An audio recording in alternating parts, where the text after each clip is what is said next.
할렐루야. 예배의 자리로 나오신 여러분, 예수님의 이름으로 환영하고 축복합니다. 네, 오늘 이렇게 온라인으로 드려지는 예배 가운데 우리의 진정과 정성 다해서 우리 하나님 앞에 예배 드릴 때에 그 하나님께서 우리에게 찾아와 주실 것을 기대하고 소망하는 예배 되기를 소망합니다. 우리 같이 사도신경 하심으로 신앙 고백 드리시겠습니다.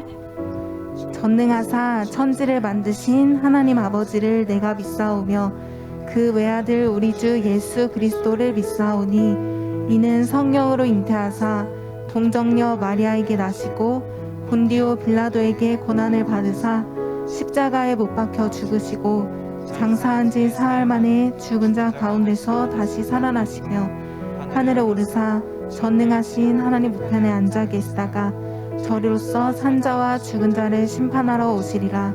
성령을 믿사오며 거룩한 공예와 성도가 서로 교통하는 것과 죄를 사하여 주시는 것과 몸이 다시 사는 것과 영원히 사는 것을 믿사옵나이다. 아멘.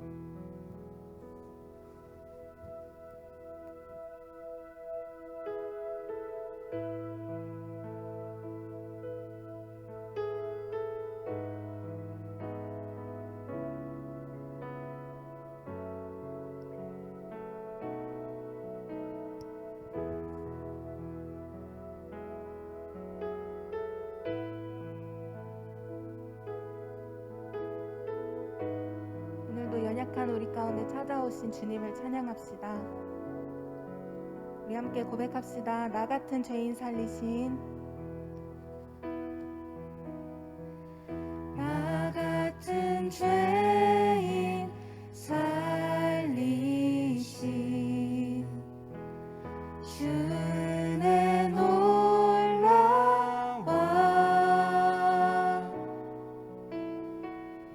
잃었던 생명 찾았고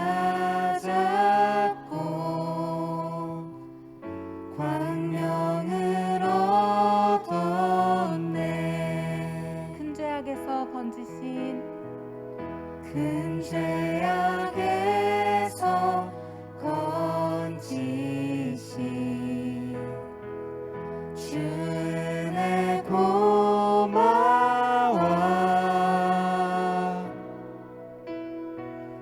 나 처음 믿은 그 시간 귀하고 귀하다. 주 찬양 주 찬양 주 찬양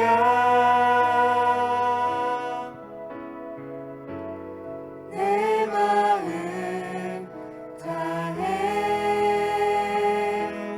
주 찬양 주 찬양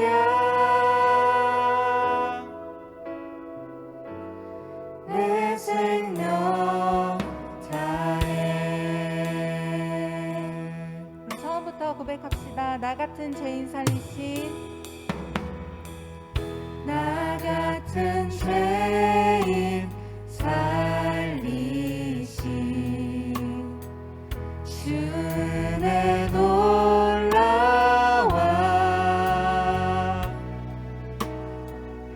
잃었던 생명 찾았고 광명을 얻었네.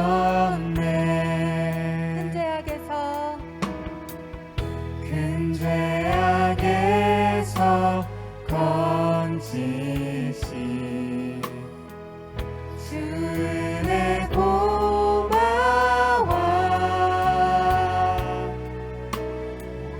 나 처음 믿은 그 시간 귀하고 귀하다. 주 찬양 주 찬양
여기서 우리 영원히 주님의 은혜로 해처럼 밝게 살면서 주 찬양하리라. 주 찬양, 주 찬양, 내 마음 다해. 주 찬양, 주 찬양, 내 생명 다해. 다시 한번 주 찬양. 주 찬양, 주 찬양, 내 마음 다해. 주 찬양, 주 찬양, 내 생명 우리 목소리로 고백합니다. 주 찬양. 주 찬양, 주 찬양, 내 마음 다해. 주 찬양, 주 찬양,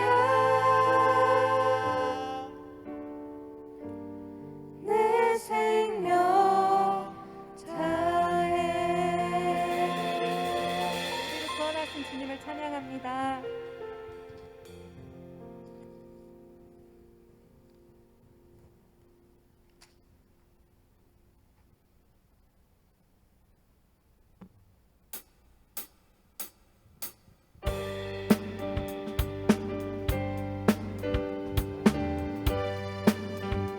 우리 함께 기쁨으로 고백합시다. 모두 나와.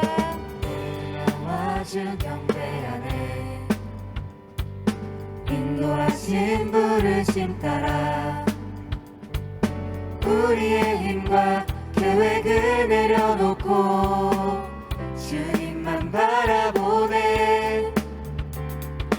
생명 주신 주 우리와 함께 허물과 죄 고백함으로 주님의 얼굴 전심으로 구할 때 주님은 답하시네.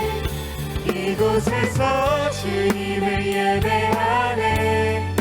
여기까지 우리를 인도하셨네.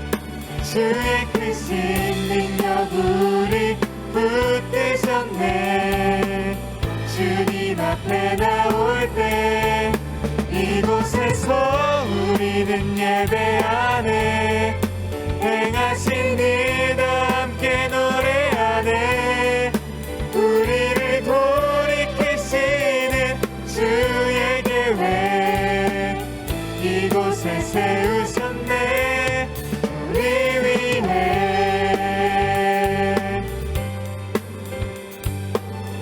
다시 한번 모두 나와 주 경배하네. 모두 나와 주 경배하네. 인도하신 부르심 따라 우리의 힘과 계획을 내려놓고 주님만 바라보네. 생명 주신 주 우리와 함께 허물과 죄 고백함으로 주님의 얼굴 전심으로 구할 때 주님은 답하시네. 이곳에서 주님을 예배하네. 여기까지 우리를 인도하셨네. 주의 크신 능력 우리 붙드셨네. 주님 앞에 나올 때 이곳에서 우리는 예배하네. 행하신 일 다 함께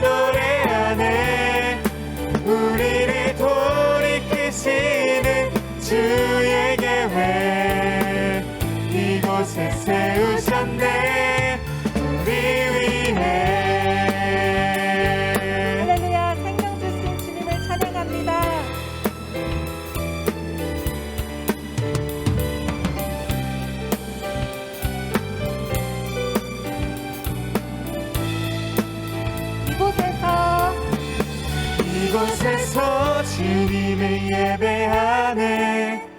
여기까지 우릴 인도하셨네. 주의 크신 능력 우리 붙드셨네. 주님 앞에 나올 때 이곳에서 우리는 예배하네. 행하신 일 함께 노래하네.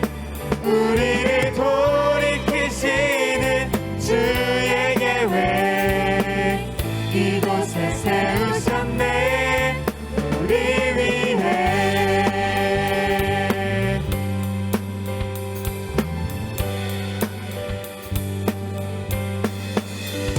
할렐루야. 이곳 가운데 함께 하시는 주님을 찬양합니다.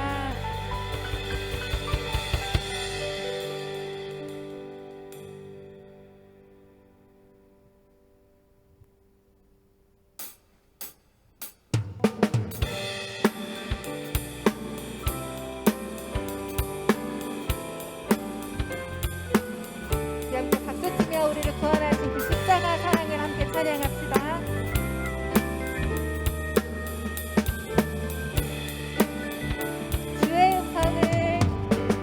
주의 음성을 내가 들으니 사랑한단 말일세. 믿는 마음으로 주께 가오니 나를 다시 한번 영접하소서. 주의 음성을 내가 들으니 사랑한단 말일세. 믿는 마음으로 주께 가오니 나를 영접하소서.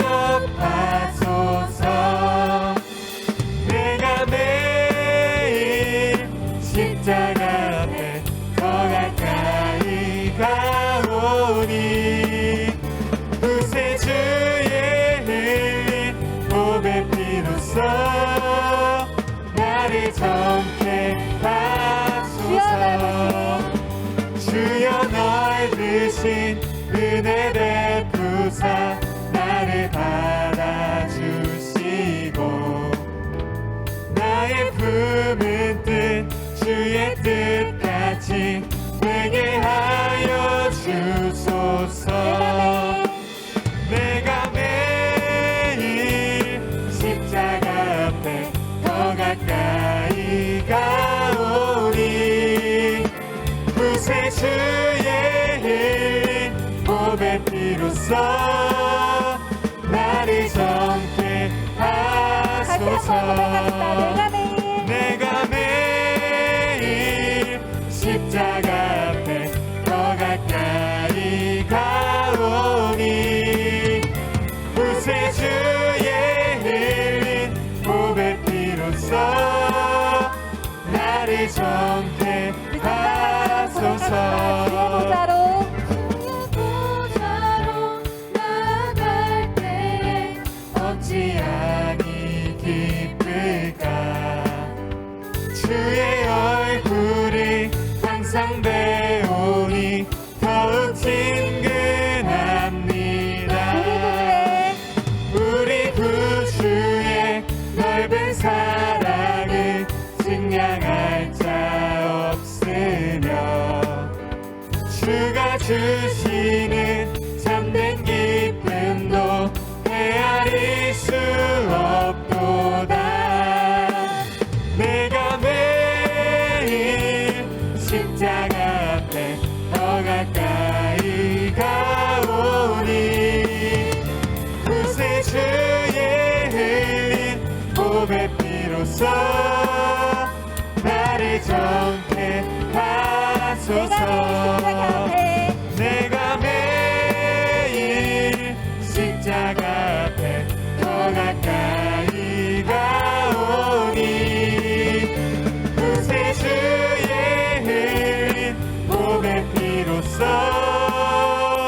나를 정케 하소서. 네.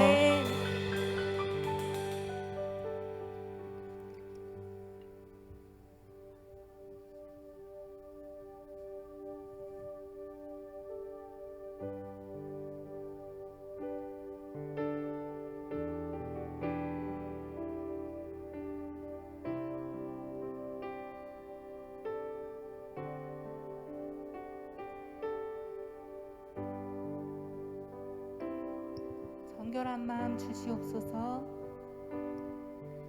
정결한 마음 주시옵소서. 오 주님, 정직한 영을 새롭게 하소서.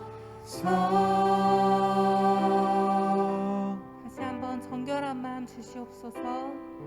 정결한 마음 주시옵소서. 오 주님, 정직한 영을 새롭게 하소서.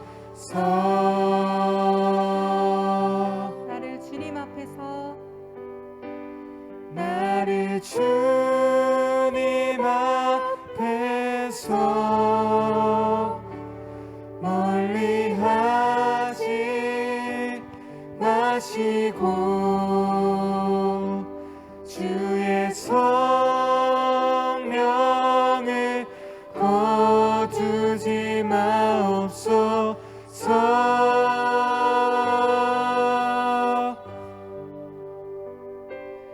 그 구원의 기쁨 다시 회복시키시고 변치 않는 맘 내 안에 주소서. 정결한 마음 주시옵소서. 정결한 마음 주시옵소서. 오 주님, 정직한 영을 새롭게 하소서. 정결한 마음 주시옵소서. 정결한 마음 주시옵소서. 오 주님, 정직한 영을 새롭게 하소서. 나를 주님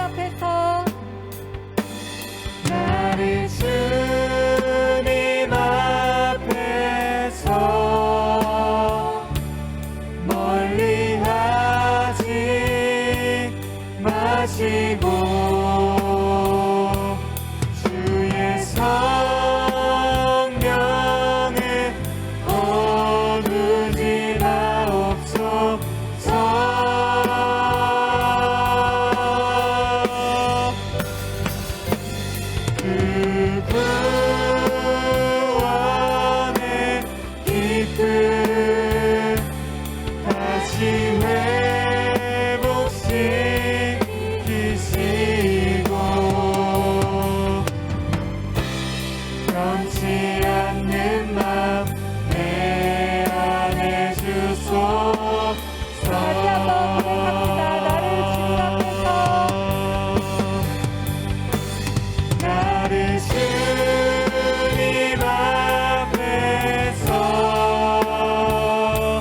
있는 것 있다면 하나님 우리가 그것들을 다 이 시간 내어놓고 주님 앞에 우리의 모든 허물을 고백하기 원하니 주님께서 우리에게 십자가 보혈로 덮어주시고 또 우리를 이 가운데 함께 하시는 그 주님의 사랑을 맛보게 해달라고 같이 예배를 위해서 주여 3번, 3번 부르시고 기도하겠습니다.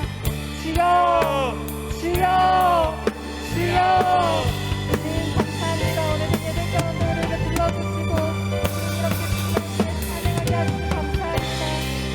하나님 우리가 주님 앞에 나아올 때에 하나님의 연약한 기대를 가지고 나아오사오니 하나님께서 모든 정결하지 못한 것 있다면 주님 이 시간 회개하게 하시고 주님께서 부어주시는 그 새로운 영을 허락하여 주옵소서. 하나님 우리의 모든 연약함을 알고 하나님 이렇게 모든 것들을 주님 앞에 고백합니다. 하나님 우리의 허물들을 주님 앞에 다 내어놓습니다. 주님 아버지 그 가운데 성령님께서 함께하여 주옵시고 주님 우리의 그 부족함과 연약함 가운데 주님께서 우리 성령으로 채워주옵소서. 하나님 우리 예배 가운데 함께하여 주옵시고 하나님께서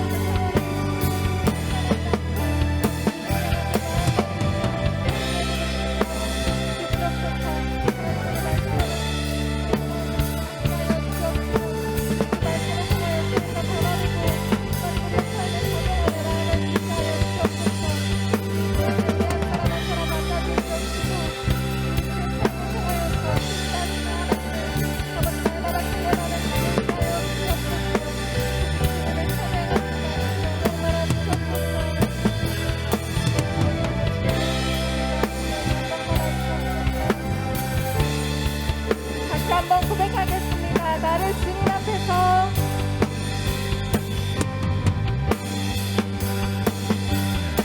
나를 주님 앞에서 멀리 하지 마시고 주의 성령을 거두지 마옵소서.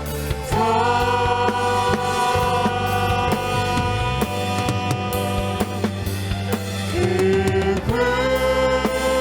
구원의 기쁨 다시 회복시키시고 변치 않는 맘 내 안에 주소서. 구원의 기쁨 그 구원의 기쁨 다시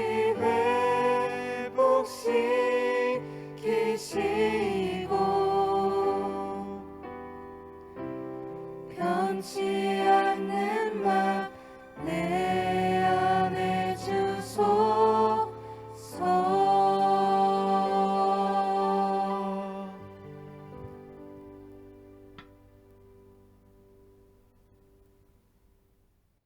할렐루야. 오늘 은혜 받으실 하나님 아버지의 말씀은 열왕기상 3장 66절부터 28절까지의 말씀입니다. 열왕기상 3장 16절부터 28절까지의 말씀입니다. 그때에 창기 두 여자가 왕에게 와서 그 앞에 서며 한 여자는 말하되 내 주여 나와 이 여자가 한 집에서 사는데 내가 그와 함께 집에 있으며 해산하였더니 내가 해산한 지 사흘 만에 이 여자도 해산하고 우리가 함께 있었고 우리 둘 외에는 집에 다른 사람이 없었나이다.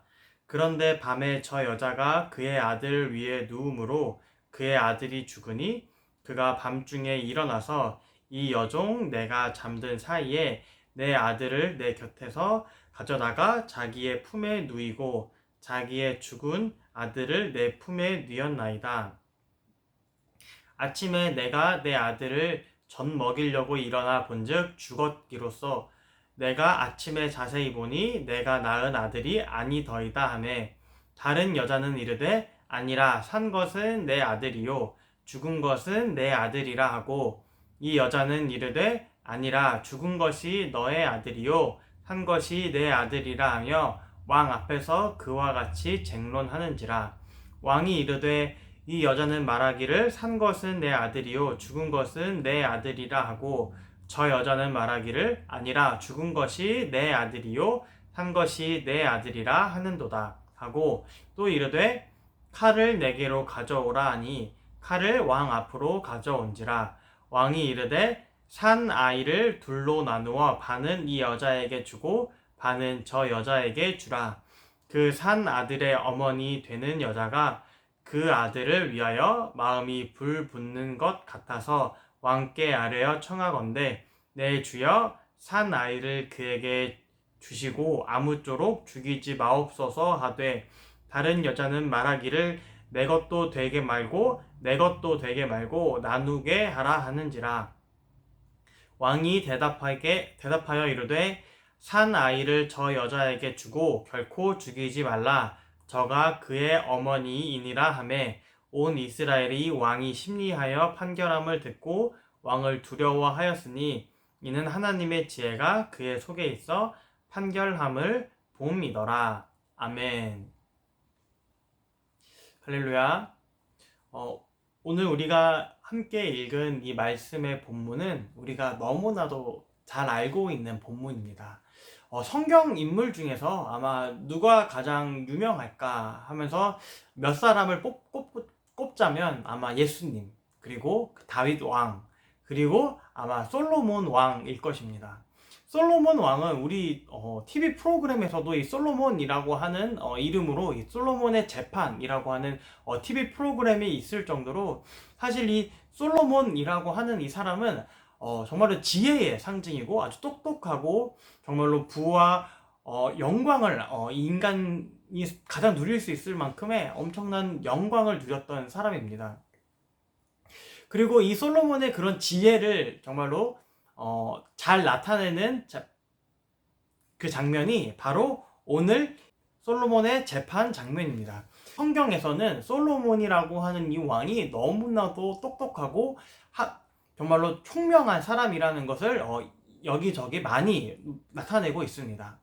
그러나 이러한 솔로몬의 지혜는 분명히 하나님이 그에게 주신 지혜라는 것이 이전에 분명하게 나타나 있고, 또 28절에도 분명하게 하나님의 지혜가 그의 속에 있어 판결함이라는 것을 명확하게 함으로써 이 솔로몬의 총명함은 단순히 그가 인간적인 능력이 뛰어난 것이 아니라 하나님께서 그에게 지혜를 더하였다는 것을 우리가 알 수가 있습니다.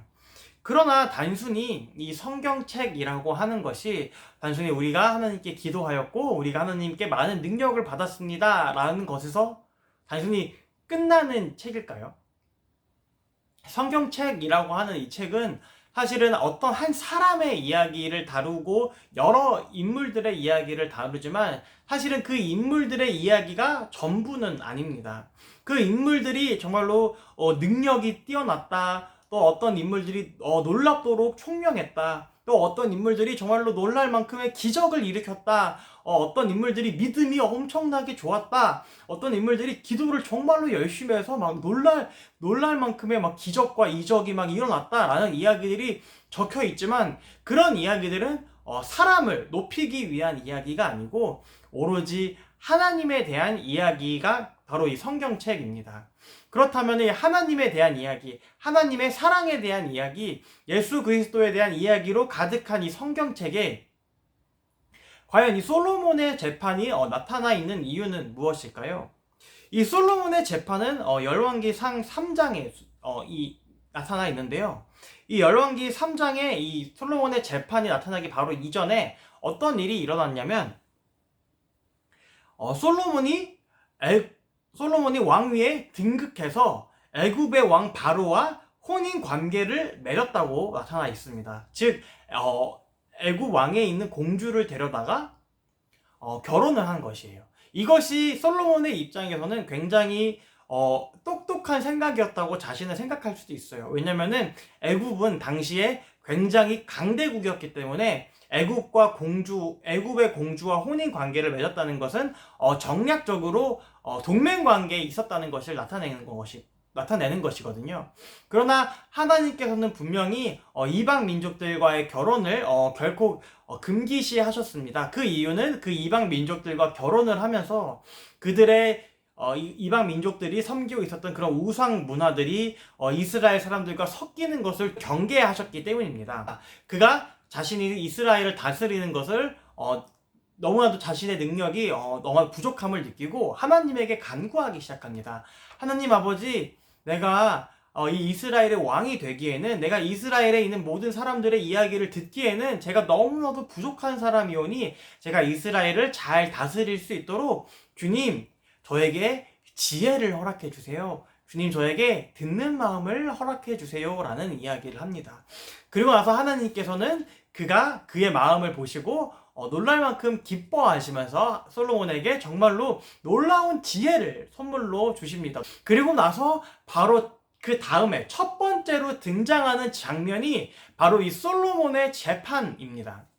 근데 앞서서 이야기했듯이 사람의 지혜를 높이기 위해서 과연 이 이야기가 성경에 적혀 있을까요?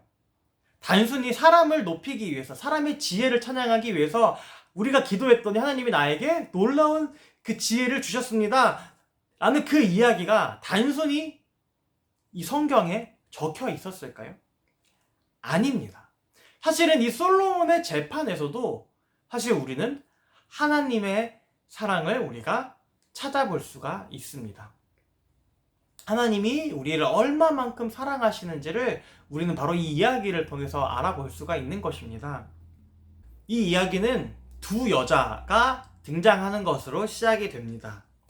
두 여자 다 아들을 가지고 있었습니다. 낳은 지 얼마 되지 않은 아주 갓난쟁이 아들이었어요. 한 여자가 자는 사이에 자기 아들을 끌어안고 이렇게 정말로 사랑스럽게 안고 자다가 그 아이를 그만 잠결에 숨이 막혀서 죽여버리고 만 거예요. 자기도 모르게 막 잠을 자다가 깔아뭉개서 정말로 숨이 끊어지게 만든 거죠. 근데 그 여자가 일어나서 자기 아들이 죽은 것을 보고 결정한 것이 무엇이냐면 바로 옆에서 자고 있던 다른 그 아들을 살아있는 그 아기로 바꿔치기 하는 것이죠. 그래서 두 번째 여자가 일어나서 자기 품 안에 자고 있던 아들을 봤는데 죽어 있는 거예요. 너무 놀라가지고 자세히 살펴봤더니 자기 아들이 아니었던 거죠. 어떻게 아무리 갓난 아기였어도 어떻게 자기 아들인데 그 얼굴을 구분하지 못하겠습니까? 그래서 그 이야기를 가지고 솔로몬 앞에 나아온 것입니다. 아이는 한 명입니다. 그리고 아이는 두 명인데 한 아이는 죽어버렸습니다. 그래서 살아있는 아이는 한 명인데 두 여자가 둘 다 이 아이가 내 아이라고 주장하고 있는 것입니다. 지금이었으면 유전자 검사나 어떤 피 검사를 통해서 누가 누구의 친아들인지를 과학적으로 검증할 수 있었겠지만 그 당시에 그때는 이러한 과학 기술력이 없었죠. 그렇기 때문에 이 아들을 처음 보는 이 아들이 누구의 아들인지 어떻게 알겠습니까? 그래서 솔로몬은 한 가지 놀랄만한 생각을 하게 되는데요. 바로 그 아기를 칼로 내려치는 재판을 내린 것이죠. 우리가 지금 볼 때는 정말로 너무 잔인하고 정말로 충격적인 재판이 아닐 수가 없습니다. 그러나 그때에 우리가 이것이 정말 솔로몬의 지혜라는 것을 우리가 알 수가 있었던 것은 그 이후에 친어머니가 했던 행동 때문입니다. 친어머니는 그 이후에 어떠한 행동을 했습니까? 그 아이를 살리기 위해서 그 친어머니는 그 아들의 소유권을 포기합니다. 친어머니는 그 아이의 소유권을 포기하고 가짜 어머니는 그 아이를 그대로 칼로 내려치라고 원합니다. 그래서 솔로몬은 누가 그 아이의 생명을 진정으로 원하는 사람이 그 아이의 친어머님을 알고 있기 때문에 그러한 지혜로운 판결을 내릴 수 있었던 것이죠. 그러나 이러한 이야기 속에서 우리가 하나님의 사랑을 어떻게 찾아볼 수가 있겠습니까? 바로 이 어머니가 우리의 하나님이 되시고, 그리고 그 갓난아기가 그리고 우리가 되고, 그리고 솔로몬이 판결하고 있는 그것이 바로 세상적인 판결이라고 우리가 생각을 한번 해보기를 원합니다. 세상은 우리에게 어떻게 말합니까? 사랑받을 사람은 반드시 사랑받아야만 하고 사랑받지 못하는 사람은 결코 사랑받을 수 없다고 이야기합니다. 사랑받을 수 있는 조건들을 여러 가지 나열하기 시작합니다. 우리는 누구는 정말 얼굴은 너무 잘생겼어. 그리고 어떤 누구는 뭐 힘이 너무나도 강해요. 어떤 누구는 키가 엄청나게 크고 어떤 누구는 공부를 굉장히 잘하고 여러 가지 굉장히 복합적인 면에서 우리는 스스로 사랑을 받을 수 있을 만한 위치에 놓여지기 위해서 우리는 스스로 너무나도 많은 노력을 하죠. 그런 경쟁사회 속에서 우리는 사랑받기 위해서, 우리는 더 나은 사람이 되기 위해서, 우리는 우리 스스로가 더 가치 있는 사람이 되기 위해서 정말로 너무나도 많이 노력하고 발버둥 칩니다. 그러한 이유는 무엇입니까? 세상은 사실은 너무나도 칼과 같은 곳이기 때문이에요. 우리가 가치 없다고 판단이 됐을 때 우리는 그 즉시 모든 것을 잃어버릴 수가 있기 때문이에요. 대학교를 갈 때 우리가 무엇으로 나눕니까? 학교 점수로 나누죠. 그 점수는 우리가 시험 봤던 그 시험 점수로 우리를 평가하는 거예요. 우리가 어떤 사람인지, 우리가 어떤 것을 좋아하는지, 우리가 어떤 공부를 하고 싶은지는 우리에게 결코 물어보지 않죠. 우리에게 물어보는 것은 무엇입니까? 너가 어떤 점수를 받았는가?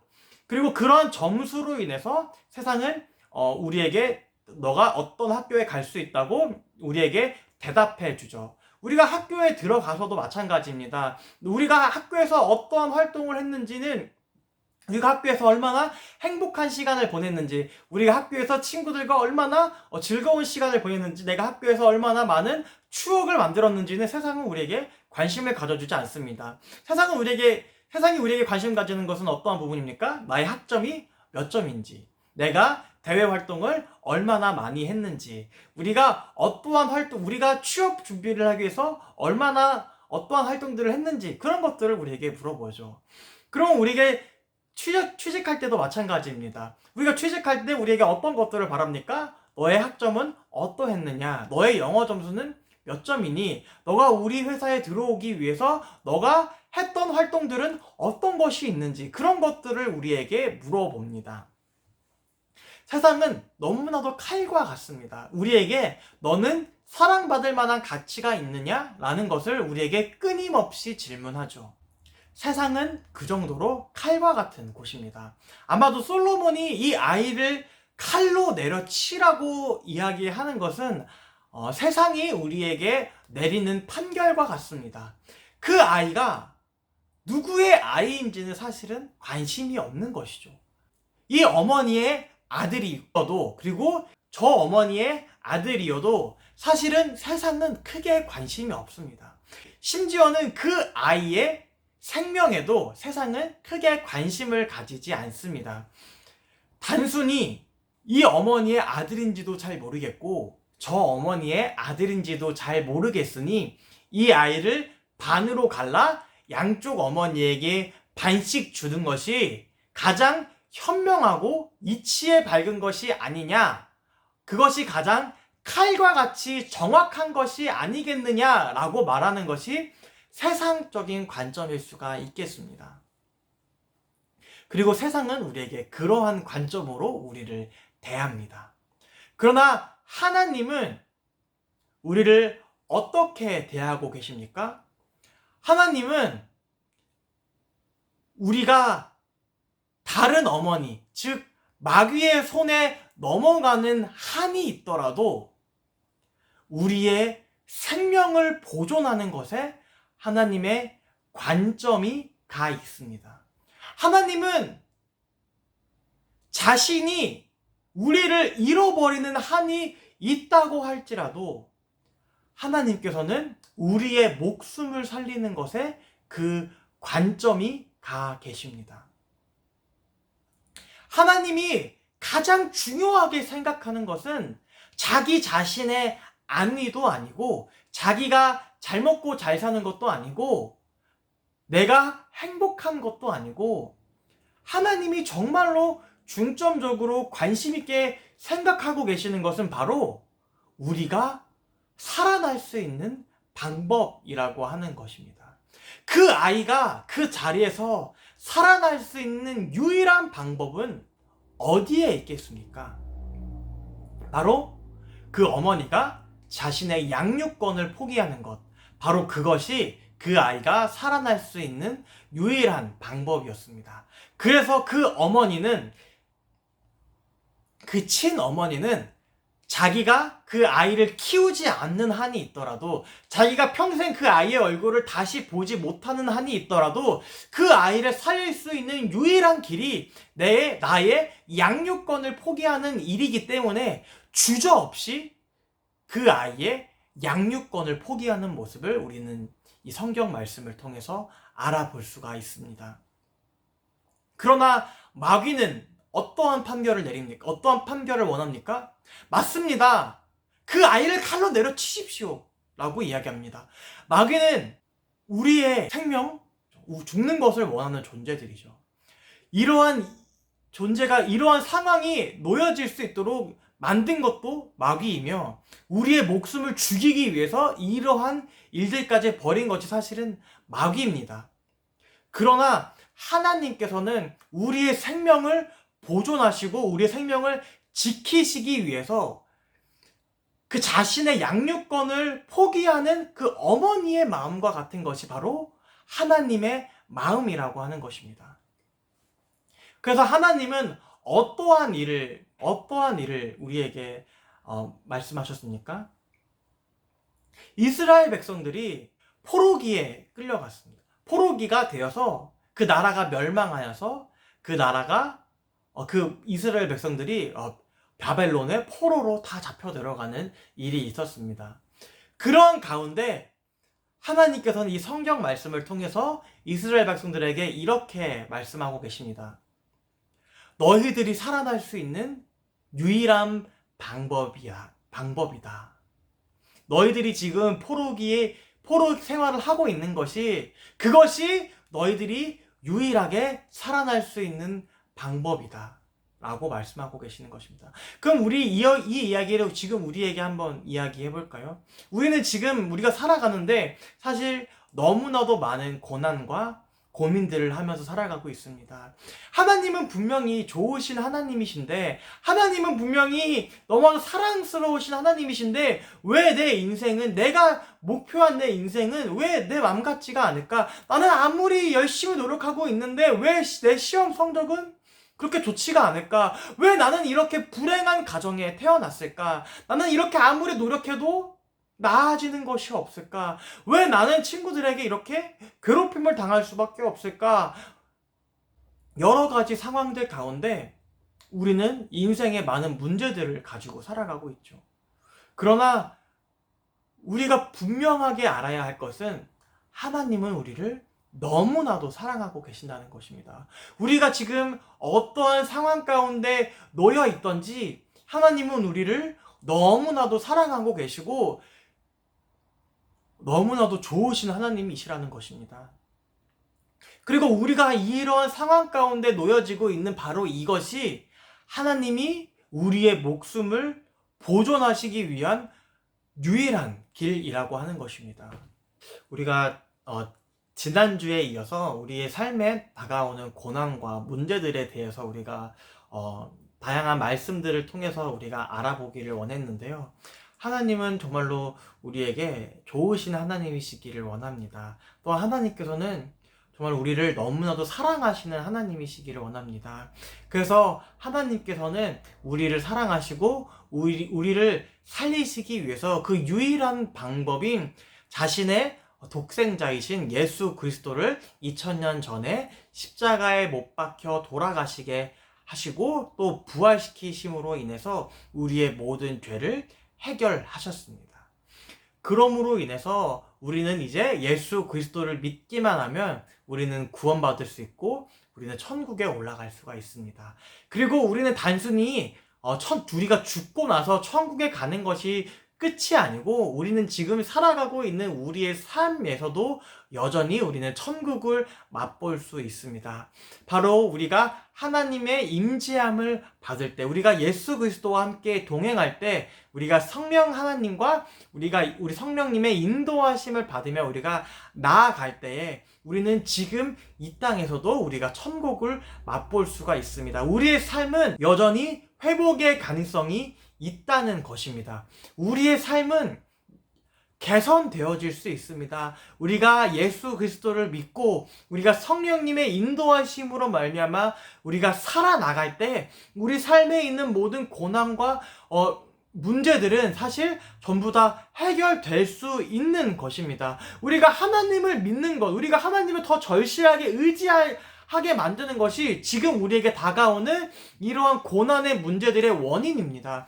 하나님께서는 우리가 하나님을 더 의지하기 위해서, 우리가 하나님을 더 붙들기 위해서, 우리가 우리 삶에서 더 많은 기도를 하기 위해서 하나님께서는 그러한 고난들을 우리 삶 가운데 허락하시고 계시기 때문입니다. 그래서 우리가 하나님을 향해서 더 강한 믿음을 가지시기를 하나님께서는 원하고 계시기 때문에 우리가 지금 이 상황 가운데 지금 조금 어렵고 고난 가운데 놓여져 있다는 것입니다. 여러분들 지금 많이 힘들고 고달프고 또 힘들다는 것을 정말 너무나도 잘 알고 있습니다. 공부도 하는 것이 너무나도 힘들고 또 아픈 가정 속에 있는 친구들이 있을 수도 있고 또한 학교 생활이 너무나도 힘든 친구들이 있을 수도 있습니다. 또한 그 여러 가지 다른 것들이 너무나도 편하다면 혹시 나의 신앙생활에 문제가 있지는 않은지 우리가 다시 생각해 볼 수 있는 계기가 되기를 원합니다. 우리가 유일하게 살아남을 수 있는 길은 우리가 하나님을 의지하는 길뿐입니다. 우리 삶에 고난이 다가오고 우리 삶에 문제가 다가오는 한이 있을지라도 하나님께서는 우리가 하나님을 의지하며 우리가 강한 믿음으로 말미암아 신실하신 하나님만을 의지하며 나아가는 것을 강하게 원하고 계십니다. 바로 그것만이 우리가 살아남을 수 있는 유일한 길이기 때문입니다. 우리가 이 세상에서 아무리 행복하게 잘 살고 있다고 할지라도 우리가 예수 그리스도를 믿지 않으면 우리는 결코 영생을 얻을 수가 없습니다. 우리가 아무리 이 세상에서 정말로 잘 먹고 잘 살고, 우리가 아무리 이 세상에서 공부를 잘하고, 우리가 아무리 이 세상에서 돈이 아무리 많고, 우리가 아무리 이 세상에서 좋은 데 취직하고, 우리가 아무리 이 세상에서 친구들이 많다고 할지라도 우리가 예수 그리스도를 믿지 않으면 우리가 예수 그리스도를 믿지 않으면 우리는 결코 천국에 갈 수가 없고 우리는 결코 영생을 맛볼 수가 없고 우리는 지금 이 땅에서 진정한 기쁨을 맛볼 수가 없기 때문입니다. 그렇기 때문에 그러한 기쁨을 맛보게 하기 위해서 우리에게 진정한 생명을 주시기 위해서 하나님께서는 우리의 삶 가운데 고난과 문제와 역경들을 허락하고 계시기 때문입니다. 여러분들 삶 가운데서 정말로 하나님께서 여러분을 향해서 놀라운 사랑을 쏟아주고 계시다는 것을 우리가 깨닫기를 원합니다. 하나님께서는 정말로 여러분들을 사랑하고 계십니다. 그래서 여러분들이 정말로 다시 교회에 나오시기를 원하십니다. 그래서 여러분들이 다시 하나님에게 진정으로 예배 드리시기를 너무나도 간절히 원하고 계십니다. 그리고 항상 같은 자리에서 여러분들을 기다리고 계십니다. 여러분들의 삶이 예수 그리스도로 말미암아 그리고 성령님으로 말미암아 하나님이 주시는 놀라운 축복으로 말미암아 더 많은 진짜 기쁨으로 가득 찬 삶이 되시기를 예수님의 이름으로 축복합니다. 기도하시겠습니다. 할렐루야. 살아계신 하나님 아버지 너무나도 감사드립니다. 지금 우리의 삶에 너무나도 많은 문제들을 가지고 있으며 우리가 알고 있습니다. 우리의 마음이 너무나도 많이 아프고 우리의 가정으로 말미암아 학교에서의 친구들로 말미암아 그리고 여러 가지 다른 문제들로 말미암아 우리의 삶이 많이 아프고 눈물 짓는 삶을 살아가고 있습니다. 주님, 우리의 삶이 너무나도 힘들고 고달픔에도 불구하고 우리가 우리의 삶을 정말로 성실하게 살아낼 수 있도록 주님 우리를 인도하여 주시옵소서. 또한 우리가 그러한 힘듦이 하나님께서 우리에게 허락하신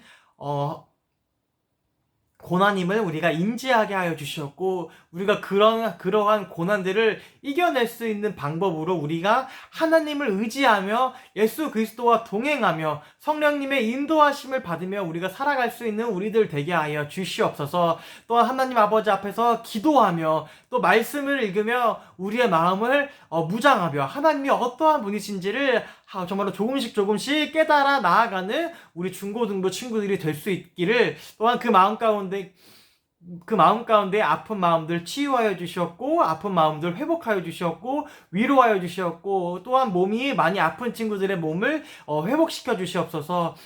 그리하여서 하나님의 살아계심을, 하나님이 좋으신 하나님이심을, 하나님이 우리를 끝까지 사랑하고 계심을 우리가 깨닫게 하여 주시옵소서. 하나님 아버지, 우리를 지켜 보호하여 주시니 너무나도 감사드립니다.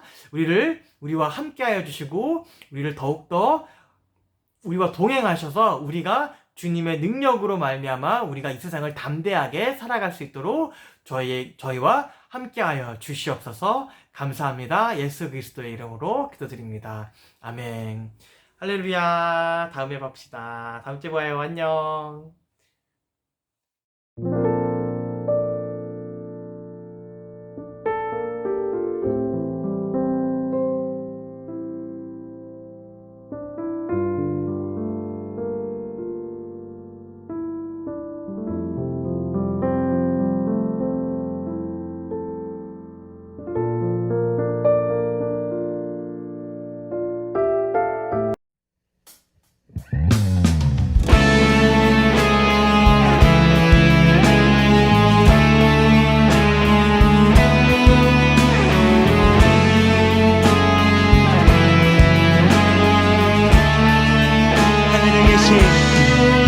하늘에 계신 우리 아버지여, 이름이 거룩히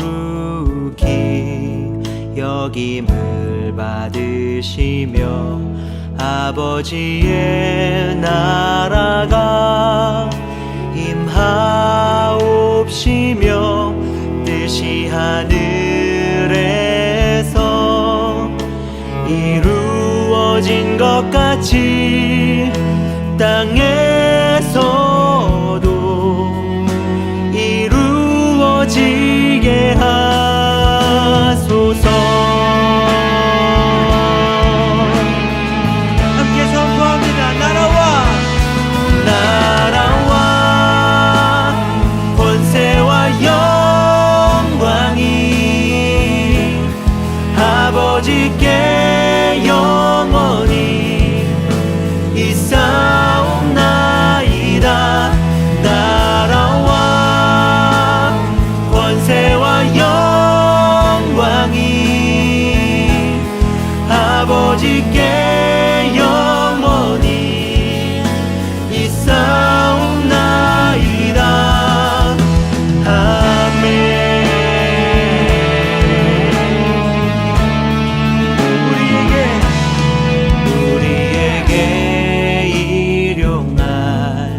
양식을 주옵시고 우리가 우리에게 죄진 자를 사하여 준 것 같이 우리의 죄를 사하여 주옵시고 우리를 시험에 들게 하지 마옵시고 단만하게 서 구하옵소서.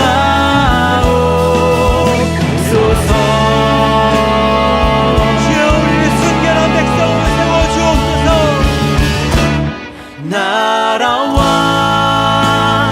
권세와 영광이 아버지께 영원히 있사옵나이다. 나라와 권세와 영광이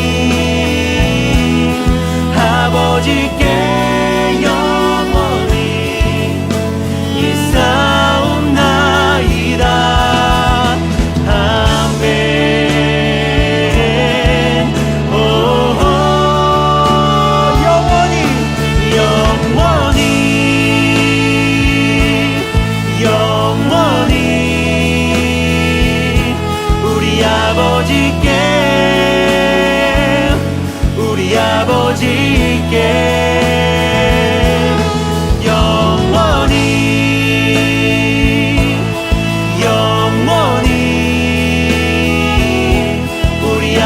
가질게